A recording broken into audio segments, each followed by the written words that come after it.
Today we are going to start about tertiary treatment of wastewater treatment plant.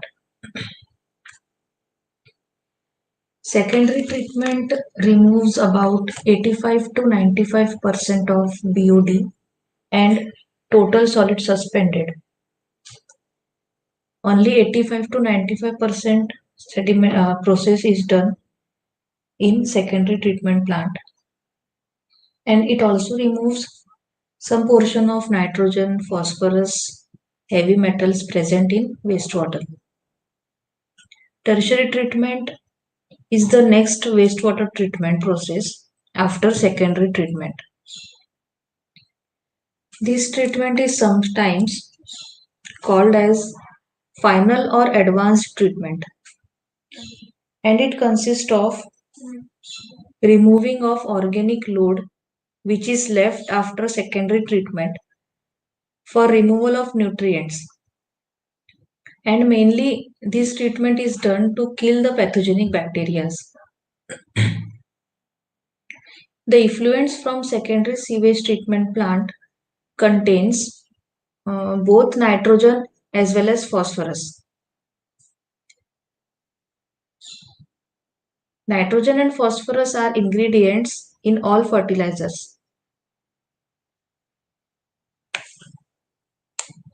Secondary treated effluent also contains suspended, dissolved, and colloidal constituents which may be required to be removed. The effluent which is generated after secondary treatment plant generally contains nitrogen and phosphorus, and these compounds are important ingredients of fertilizer. So the effluent generated from or sewage or sludge generated from secondary treatment plant can be used as a fertilizer. The purpose of tertiary treatment is to provide a final treatment stage to raise the effluent quality. Effluent means the water which is finally treated. That is the effluent water. So this treatment is done, that this is the final treatment stage, and this is done to raise the effluent quality before it is discharged to the receiving environment such as sea, river, lake, ground, etc. कहीं भी इसको discharge करने से पहले tertiary treatment करवाना बहुत ज़्यादा ज़रूरी होता है ताकि हमारा जो आउटपुट है वाटर का, जो भी ट्रीटेड वाटर है, वेस्ट वाटर, उसका क्वालिटी जो है वो और एनहांस हो सके.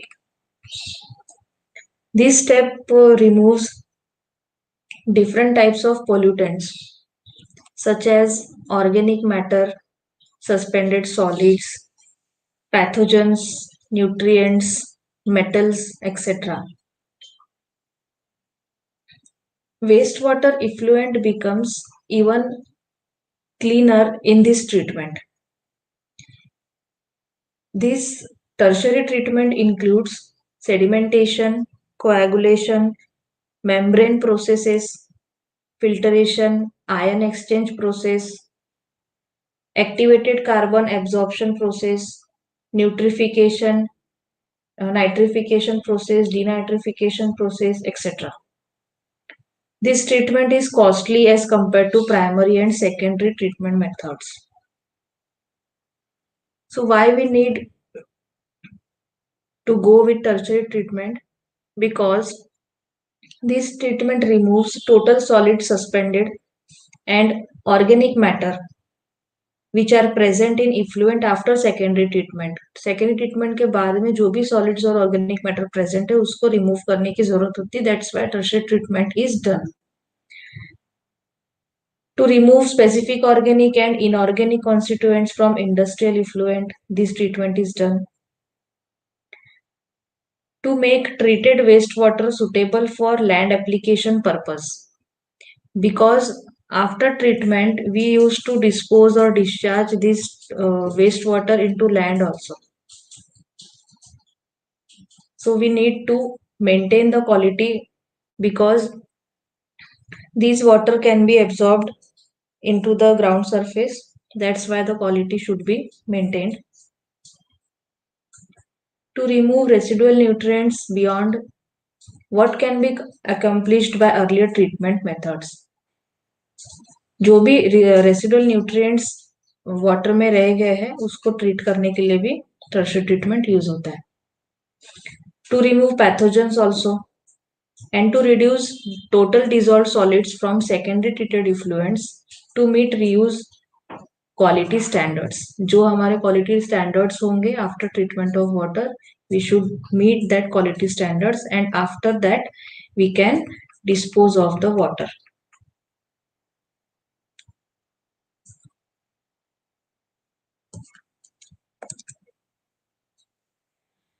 This is some unit operation or unit processes which is involved during tertiary treatment. After primary and secondary treatment, during tertiary treatment, there are some units such as nutrient removal, disinfection, nitrification, denitrification process, ion exchange process, membrane process, filtration process, carbon absorption process, reverse osmosis process. There are various processes which are involved in tertiary wastewater treatment.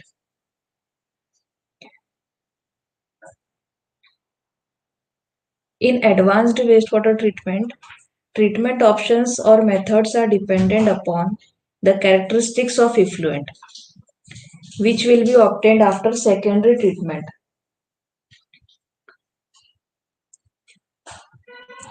We will see some of these operation or some of these processes one by one. So first is nitrogen removal. Wastewater containing nutrients, which includes sewage, agricultural runoff, and many of the industrial effluents. The nutrients of most are concerned with nitrogen and phosphorus. The principal nitrogen compound in domestic sewage are proteins, amines, amino acids, and urea. Nitrogen is present in these forms, that is, proteins, amines, urea, and amino acids. Ammonia nitrogen in sewage results from bacterial decomposition of these organic constituents. Organic nitrogen may be biologically converted to free ammonia, that is NH3, or to the ammonium ion, that is NH4 with positive charge. Ammonia nitrogen is the most reduced nitrogen compound found in wastewater, which can be biologically oxidized to nitrate. If molecular oxygen is present, we can biologically oxidize this nitrate. The most common process for removal of ammonia from wastewater are air stripping method and second is biological nitrification and denitrification. These are the two processes from which ammonia can be removed. So first process is air stripping process. This process consists of converting ammonium to gaseous phase and then dispersing the liquid in air. Thus, it allows the transfer of ammonia from wastewater to the air. In this method, the ammonia present in water gets transferred from wastewater to the atmosphere or air. The gaseous phase, that is NH3, and aqueous phase, that is NH4 with positive ion, exist together in equilibrium. The pH must be greater than 11 for complete conversion to NH3. NH3 को convert करने के लिए जो water का pH होना चाहिए, it should be greater than 11. So we need to, if the pH is not maintained properly, so we need to increase the pH, and to increase the pH or to raise the pH, addition of lime is the most common method. If we add some amount of lime in the water, the pH will be increased. Second process was biological nitrification and denitrification process. Some bacteria remove ammonia nitrogen from wastewater by two-step biological process, that is nitrification followed by denitrification, to convert it finally to gaseous nitrogen. Nitrogen को convert करने के लिए bacteria जो है वो ammonia nitrogen को waste water से convert करने के लिए बायोलॉजिकल प्रोसेस यूज होता है, that is nitrification followed by denitrification process. In this gaseous form, N2 is inert and it does not react with the wastewater itself. Treated wastewater is to be saturated with molecular nitrogen and N2 is simply released to the atmosphere.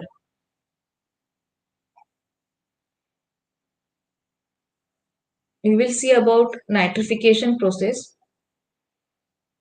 It has important role in nitrogen removal from wastewater during treatment. The biological conversion of ammonium to nitrate nitrogen is called nitrification. Nitrification, the definition of nitrification is that the biological conversion of ammonium to nitrate nitrogen is called as nitrification. It is autotrophic process, that is energy for bacterial growth is derived by oxidation of nitrogen compounds such as ammonia. Nitrification is a two-step process. In first step, bacteria known as Nitrosomonas can convert ammonia and ammonium to nitrite. These bacteria known as nitrifiers are strictly aerobes. This process is limited by the relatively slow growth rate of Nitrosomonas. Next step is bacteria called Nitrobacter finish the conversion of nitrite to nitrate. So these are the two stages which are used in nitrification process. Next process is denitrification. When nitrogen removal is required, one of the available methods is to follow biological nitrification with denitrification. Denitrification is accomplished under anaerobic conditions. Nitrates are removed by two mechanisms. First is conversion of NO3 to N2 gas by using bacterial metabolism, and conversion of NO3 to nitrogen contained in cell mass, which may be removed by just settling. Denitrification occurs when oxygen levels are depleted and nitrate becomes the primary electron acceptor source for microorganisms.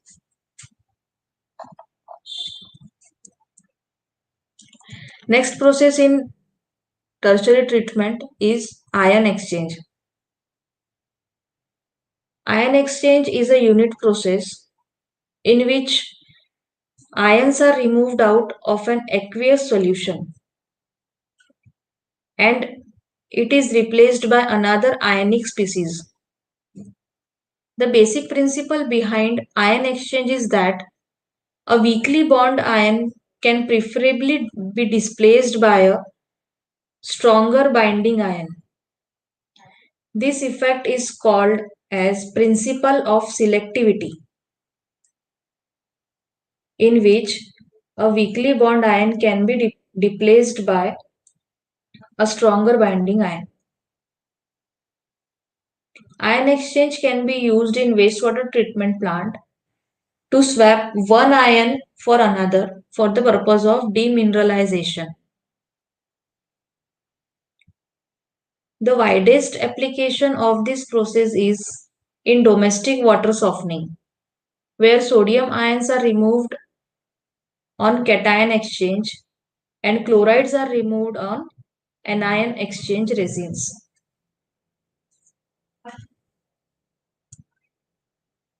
Next is phosphorus removal. Normally, secondary treatment can only remove phosphorus from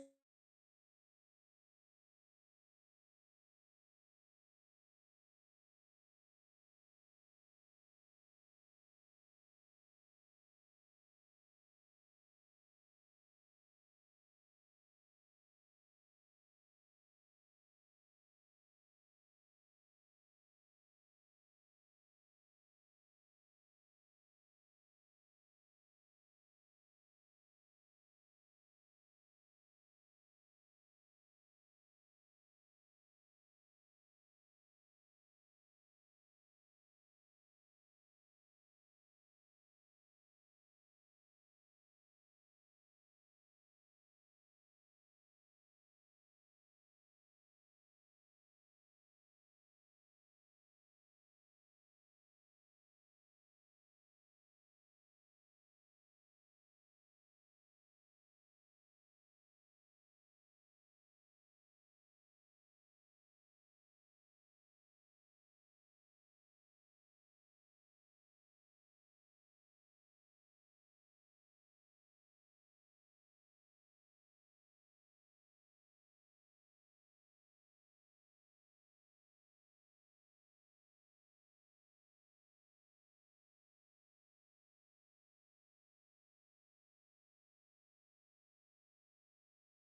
So next process of treatment, tertiary treatment plant is chlorination, in which chlorination destroys diseases causing bacteria, parasites, and other organisms.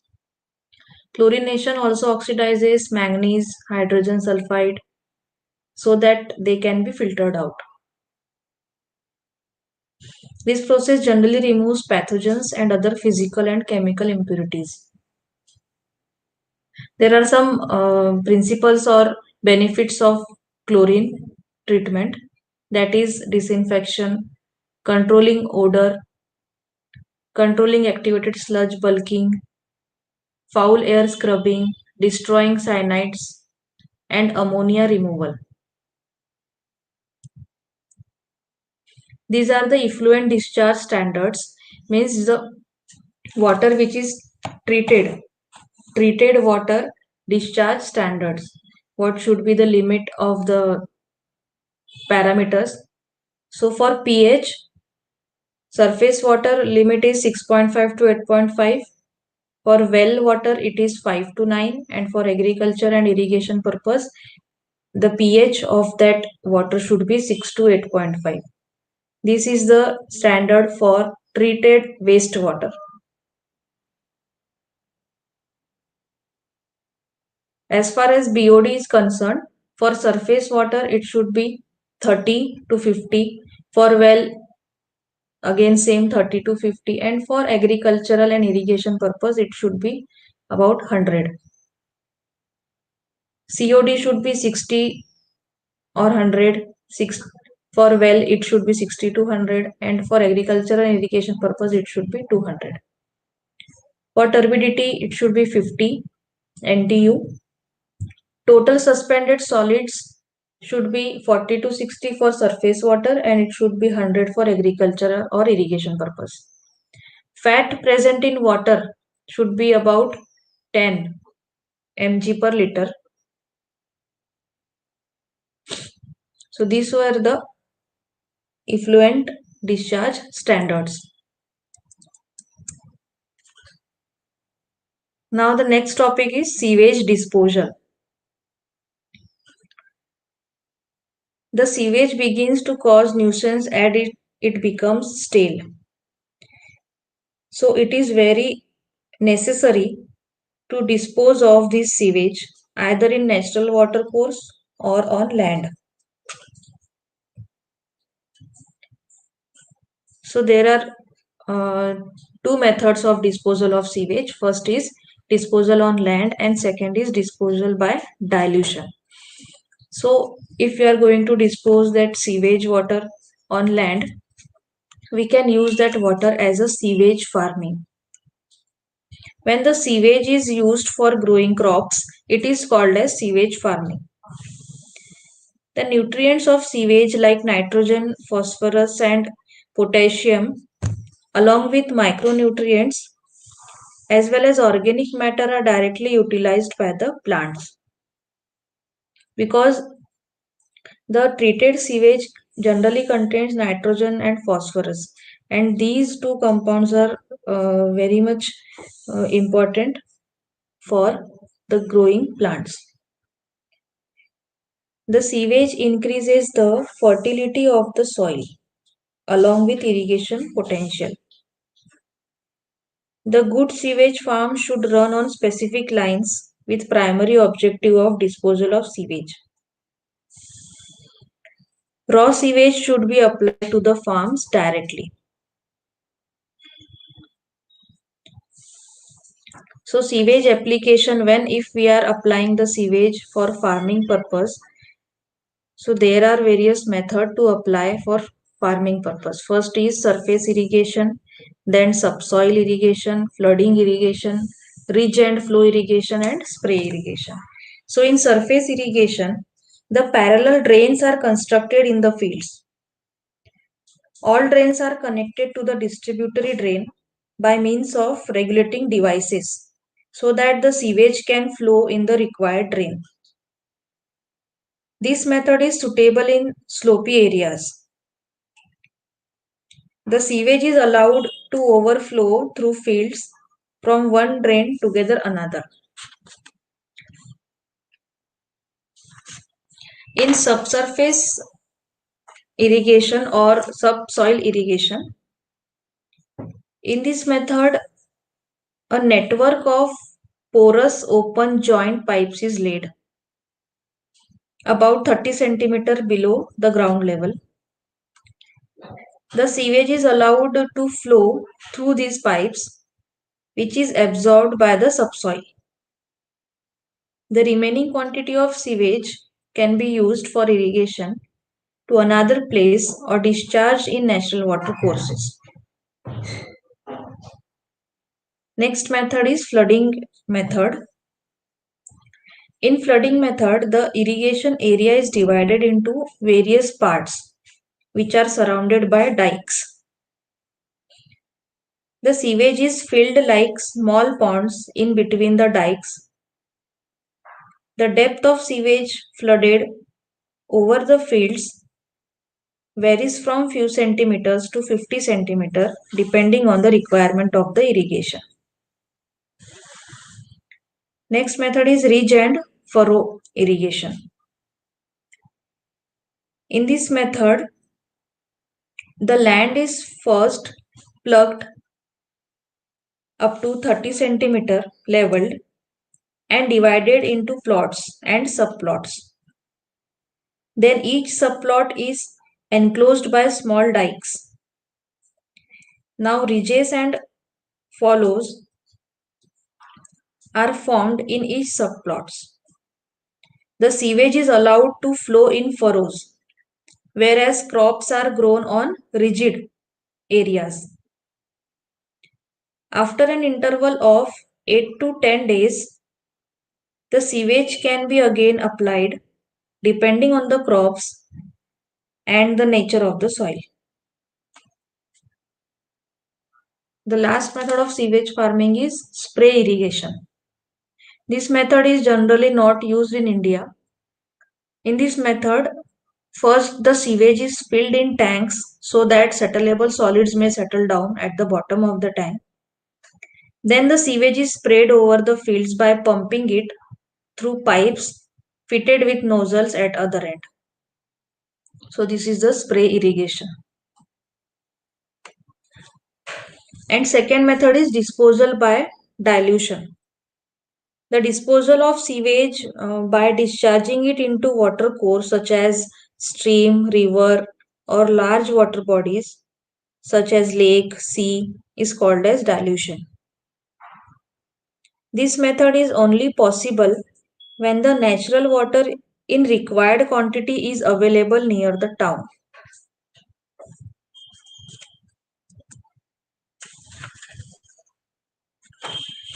Next topic is sewage sickness. When the sewage is continuously applied on the land, the pores of soil continuously go on decreasing, and a stage comes when the soil gets clogged by the decomposition of solids of sewage. After reaching this stage, the air cannot circulate through the soil pores. Therefore, anaerobic conditions cannot continue, which results in the starting of anaerobic conditions. When anaerobic decomposition starts, the hydrogen sulfide gas is produced, which creates nuisance or bad smell in that area. In this condition, the sewage treating capacity of the land is exhausted and it cannot accept any more load of sewage. When sewage stage is reached, the land is said to be sick. So there are some remedies for this problem.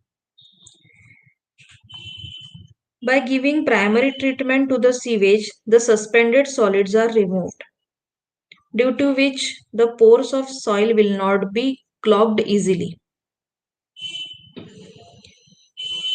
One more remedy is by giving rest to the land should be plugged thoroughly during the non-supply period so that the soil gets aerated. By providing under drainage system to collect the excessive quantity of sewage, we can reduce this sewage sickness problem. By planting different crops in the land in rotation, which will aerate the soil and utilize the fertilizing element of sewage, this problem can be minimized.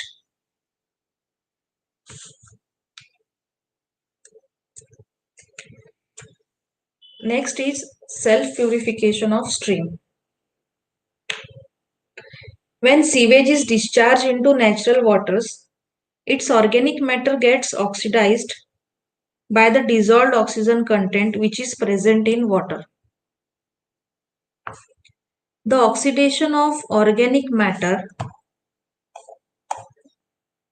converts such matter into simple substances. The deficiency of dissolved oxygen is created in natural waters, which is filled up by absorption of atmospheric oxygen. Thus, the oxygen of water is consumed by the sewage, and at the same time, it is replenished by the atmosphere. This phenomena, which occurs in all natural waters, is known as self-purification of natural water. The rate of self-purification will depend on various factors such as rate of reaeration, type of organic matter present in sewage, temperature, velocity of flow, presence of available oxygen, sedimentation, etc. The self-purification process is divided into 4 zones. That is, first is degradation zone, active decomposition zone, then recovery zone, and last is clear water zone. In degradation zone, this zone is situated just near the point of entering sewage into the stream. The water is turbid with dark color. In this zone, the water is turbid with dark color. The decomposition of soil matters takes place in this zone, and the anaerobic decomposition prevails. In active decomposition zone, the water is grayish and darker than the previous zone. The objectionable odors of hydrogen sulfide and other sulfur compounds prevails, and scum may also be seen on the surface of this zone. Next is recovery zone. In this zone, the stabilization of organic matter takes place and the BOD of water is reduced.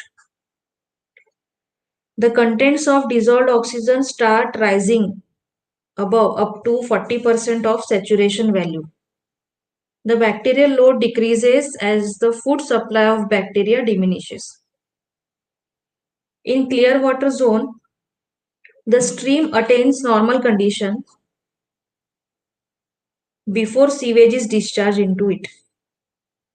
जैसा normal condition का sewage जो था, it will attain these conditions in clear water zone.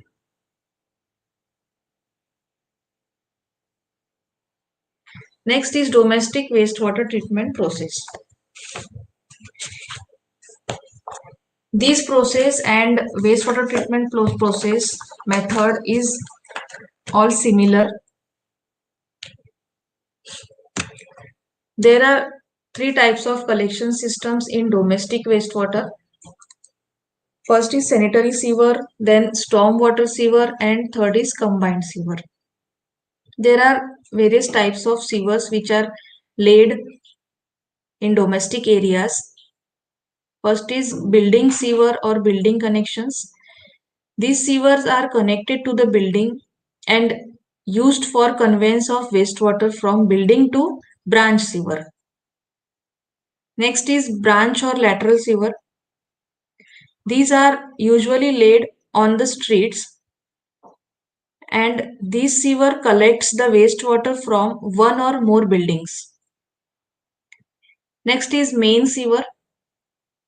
This conveys wastewater from one or more lateral or branch sewer to the trunk sewer or intercepting sewer. Next is trunk sewer. These are the large sewers used to convey wastewater from main sewer to treatment plant or other disposal facility. Next is intercepting sewer. These are the large sewer that are used to intercept the number of main or trunk sewer, and these sewers also convey wastewater to treatment or other disposal facilities. So this is a domestic sewage treatment plant. This is the flow diagram of STP, in which all the processes are just similar to the sewage treatment plant, in which first raw wastewater will be received by the treatment plant. First process will be screening. Then after screening process, all the floating matters will be removed. Second is grit chamber, in which all the grit will be settled at the bottom of that chamber. Next is primary settling tank, means sedimentation tank. After sedimentation tank, aeration process is done and activated sludge is formed. Next is final settling tank or secondary settling tank, in which water will be kept to settle for a particular period of time. After that, the sludge which is generated at the bottom of primary and secondary or final settling tank, the sludge is taken out, and after from final settling tank, the sludge is returned again to the aeration tank for activated sludge process, and some of the sludge will be sent to digester, and after digester it will be sent for drying purpose. So this is from a left side, from raw wastewater to primary settling tank. The process is called as primary treatment, and after primary to final process, it is called as secondary treatment process.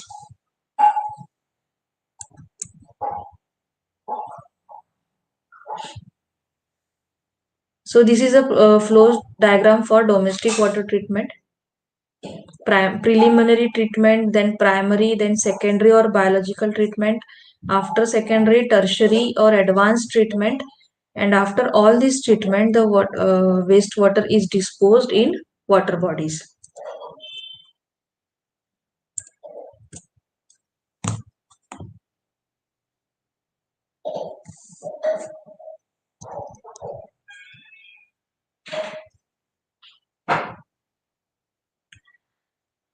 This is a short description about all the treatment phases, in which for domestic wastewater treatment, preliminary treatment is very important, in which the process used is screening.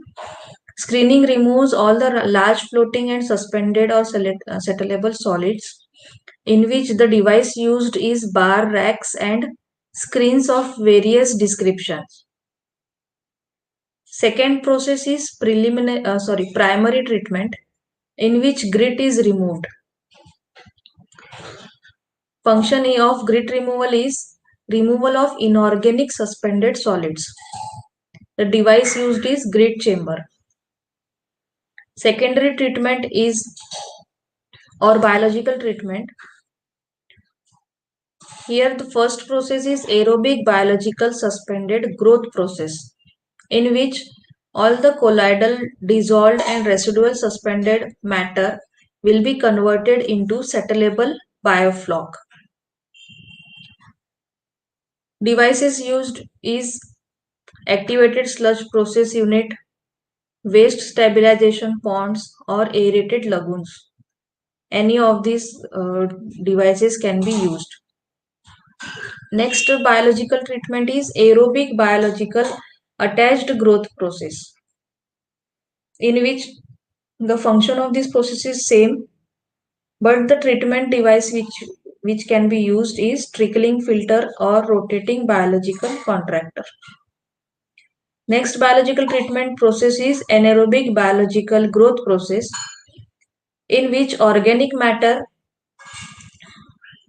that is CH4 and CO2, will be converted into a organic residue. Devices which we use are anaerobic filter, fluid bed submerged media, anaerobic reactor, anaerobic rotating biological contractor, etc. These are the devices which are used for anaerobic biological growth process.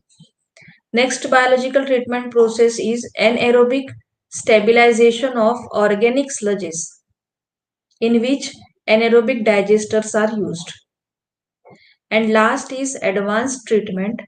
In this treatment, nitrification and denitrification of wastewater is done.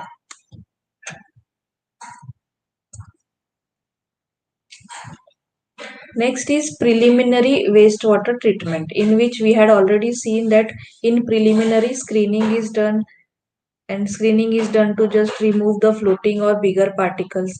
Then grit chambers are given. So grit chambers are of two types. First will be mechanical cleaned and second will be manually cleaned. There will be two types of grit chambers.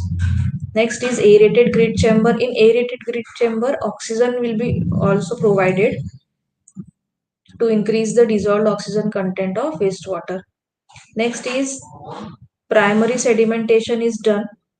So wastewater is allowed to settle for particular time so that heavy particles will get settled at the bottom of the tank. In biological process, first is activated sludge process. Activated sludge process is a type of wastewater treatment process for treating sewage or industrial wastewaters using aeration, and a biofloc will be formed which will contain bacteria and protozoa. The general arrangement of activated sludge process for removing carbonaceous pollution includes the following items, such as an aeration tank where air or oxygen is injected in a mixed liquor. This is followed by settling tank, usually known as final clarifier or secondary settling tank, to allow the biological floc to settle. Thus, it separates the biological sludge from the clear treated water. The activated sludge process is a biological process that can be used for one or several of the following processes, such as oxidizing carbonaceous biological matter or oxidizing nitrogenous matter, mainly ammonium, nitrogen, etc. And this process also removes nutrients. Nutrients means nitrogen and phosphorus. Next process is attached growth process. Wastewater treatment processes in which the microorganisms and bacteria which are treating the waste are attached to the media in the reactor. The wastes being treated flow over the media.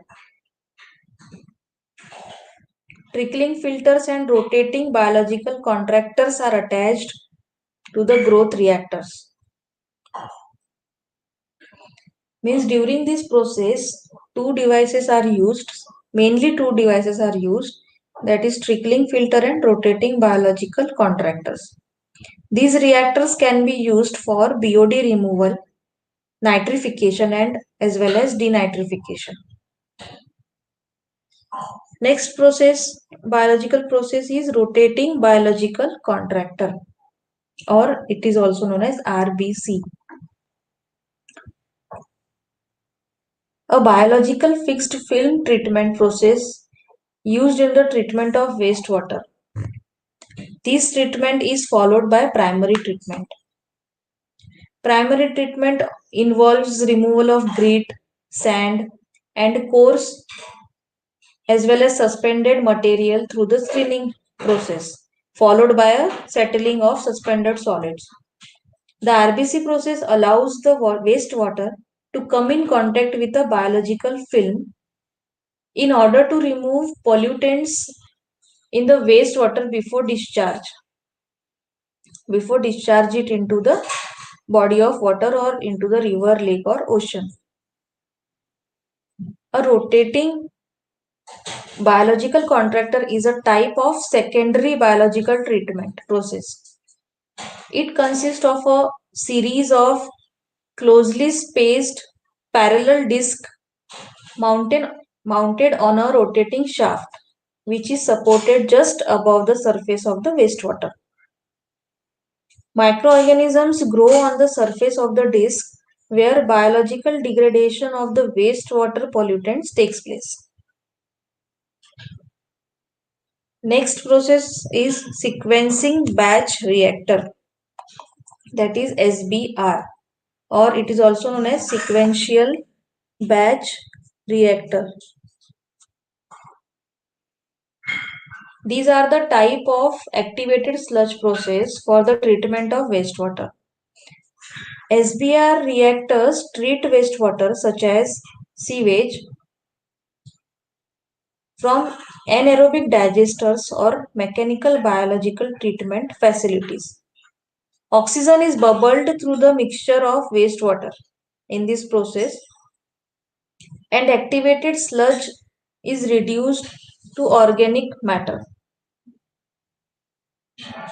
The treated effluent may be suitable for discharge to surface water or possibly for use on land. After treatment of sequential batch reactor, the output water or effluent water is suitable to discharge on the land or over the surface water.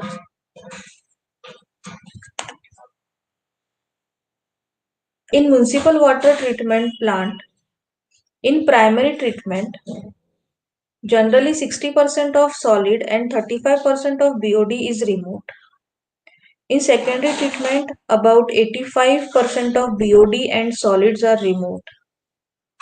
In advanced treatment, that is in nitrification and denitrification process, 95+% of BOD is removed and solids and nitrogen and phosphorus are also removed. In final treatment, disinfection is done to kill the harmful pathogens or bacteria. And last process is solid processing, means the sludge management. Sludge management is done by using sludge digesters and sludge drying beds.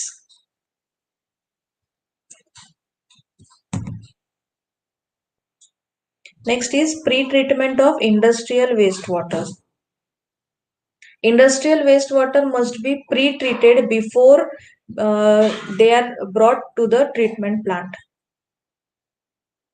Pre-treatment requirement set by regulatory agencies से जो standard set किए गए हैं उस हिसाब से pre treatment होनी चाहिए और उसका जो भी पैरामीटर्स जो भी रहेंगे उसमें BOD COD pH turbidity that should be maintained before collecting that water to the treatment plant. So why we need to pre-treat that water? Because it removes materials that will not be treated by municipal system. It also removes in pre-treatment process, it also removes materials that inhibit the biological process in secondary treatment. For example, industrial wastewater contains silver ions that are toxic to bacteria which might affect biological process in secondary process treatment.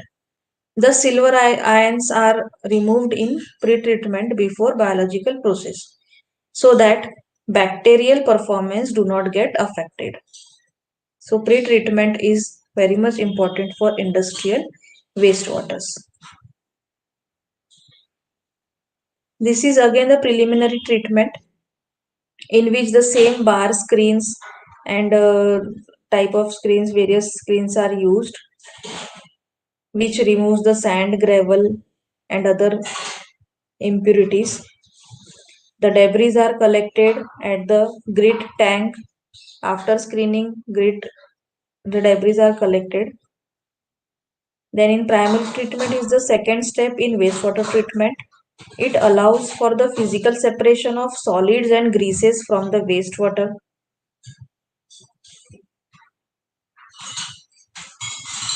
In secondary treatment, biological treatment is done, process is done to remove dissolved organic material which are present in wastewater, and the partially treated wastewater from the settling tank or sedimentation tank flows by gravity into an aeration tank.